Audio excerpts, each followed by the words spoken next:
Hey folks, and welcome to another episode of Crit Hit Reviews with your host, Arlyeon. On today's episode, I'll be talking about Artplay's Bloodstained, Ritual of the Night, an Igavania which serves as a spiritual successor to Symphony of the Night, well, among other things.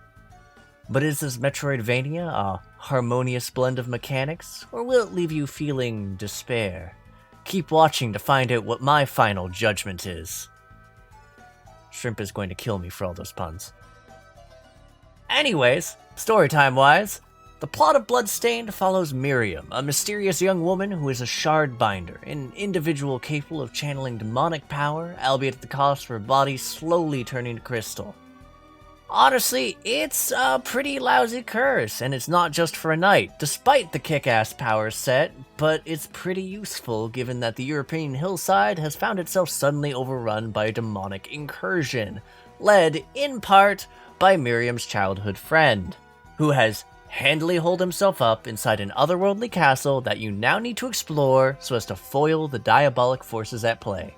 Now, I'll admit, those are the broad strokes of the story, and there is actually a pleasant amount of backstory you can become privy to, both from the banter you get from interacting with NPCs in your home hub, more of which is provided as you explore further, scenes which occur as you progress through the castle, and just snippets of lore.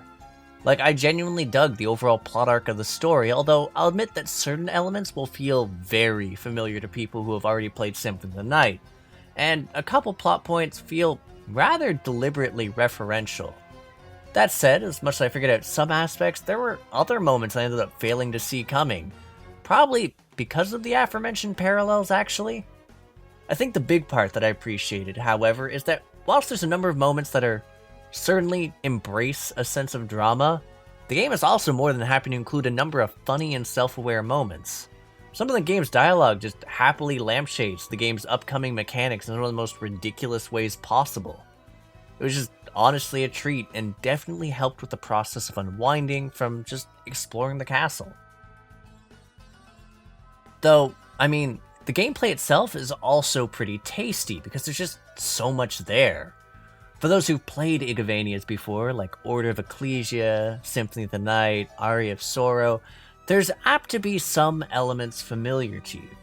For those less familiar, well, the game more or less focuses around exploring a sprawling castle and a boat, with more of the map opening up as you acquire different abilities, which is made slightly more forgiving since there's also RPG elements which allow you to ease the game's difficulty by leveling up and just brute forcing your way through combat. In fact, the game's fairly notable in just that it gives you a fairly vast arsenal, both in how you grow stronger, as well as what you can both figuratively and literally throw at your enemies.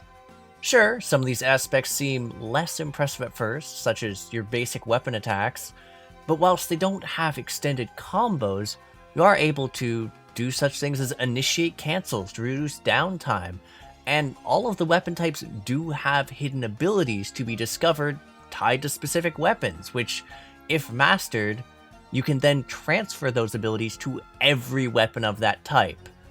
Which is basically why I fell in love with katanas, since they had the largest and most diverse set of abilities amongst all the weapon types, ranging from projectiles, to counters, to a really nerdy dramatic dash and slash that I spammed the hell out of until it went out of style. The shards, inversely, provide a lot more variety to your overall skill set, since there's a very large number of them, and many different kinds which you can have equipped, whether they're buffs like shadow clones or time stopping, aimed abilities like energy beams, or even a dramatic showstopper like hentacles crushing your foes, and hell, there's even familiars. Your magic game ends up feeling pretty strong, and it only gets stronger as you proceed, given those abilities can be improved by upgrading them a la alchemy, or acquiring duplicates of them. There's also skill shards, which are like useful passives which need to be equipped at first, but which are always in effect when upgraded to the max, and can in fact be doubled up on if you equip one which you've already mastered. Which, I mean, honestly, it's a bit less surprising in hindsight that I ended up feeling the game got a lot less difficult as I ventured forward, given that a lot of these systems nudged me to grind a lot. That, and the fact that there's an alchemy shop that allows you to not only craft upgraded gear, but also deconstruct gear and potentially gain access to some fairly strong materials early on. The latter element is actually how I was able to cook up some fairly potent bits of food that I would have otherwise only had access to near the very end of the game. The side quests you gain access to at the hub are actually excellent sources of materials if you're very careful. I mean, I did enjoy all these various systems. It really did allow me to set up a diverse number of ways to tackle situations, and there's definitely something satisfying about stepping into boss fights that could have been challenging, and then just flattening it through the just sheer power of weeby katana abilities and shadow clones. That said, it also meant that there was very little that ended up providing a challenging boss encounter, save for those few that were essentially slated as bonus bosses, and a very particular boss whose gimmick is, well, the way I discovered that particular outcome was just rich. I will definitely say the game leans heavily on the easy side if you're the type who feels compelled to see and do everything, as the process of acquiring mastering shards from the creatures you encounter is a time-consuming one. If I had to think on it, the most difficult thing for me in the game was actually figuring out where and what I need to do at times. Now, for the most part, things aren't really too bad, as the castle does a decent job of directing you towards where you need to go. But there's a few instances where things can actually get a bit more puzzling, especially if you're inattentive. And one specific moment where you're actually unable to advance and progress the game unless you acquire a random drop from an enemy, which took me a day to actually realize that I was turning the castle inside out for something which I had already acquired, since I'm an idiot that loves grinding. Still, I'll admit that I both dug the game and the allure of challenge enough that it motivated me to delve deeper into its unlockable difficulty modes. In fact, the footage for this review is specifically being pilfered from the game's final difficulty level, Nightmare Mode, which is hard mode, a remixed castle with more challenging enemy placements and upgraded attack patterns that you get to challenge while you're locked at level 1. So yeah, it promises to be a challenging experience despite my former habits of grinding, and I definitely feel like it's going to sorely test me. It's certainly going to be more challenging than the boss rush, which ended up feeling more like an easygoing victory lap since it allows you to take your endgame character and rampage through all the enemies you've encountered in an effort to reach the lowest time possible. Moving on, I have almost nothing but good things to say about the music and overall sound design in Bloodstained. Like, the overall music that accompanies the various areas of the castle, the scores which accompany dramatic boss battles, all of it was something I genuinely enjoyed a lot. And even the simple act of decimating demons was soothing, with the sound of weapons finding their marks, and the wails of the damned. And I also just found the overall voice acting a lot of fun too, as it actually motivated me to sit and listen to their dialogue, instead of just skipping through when I read things. Although, honestly, my tiny gripe would be that just a few of the mission givers had some reused voice lines that become very noticeable when you pick up or turn in their quests. But inversely, shout out to the fact that a bunch of the NPCs actually comment on the time it currently is when you're going and turning in stuff. A little uncanny though, it's the middle of the night and they're like, oh, you're up awfully late, and I'm just like, don't fucking talk to me, man. It's midnight, this game is good, I'll go to sleep when I want to.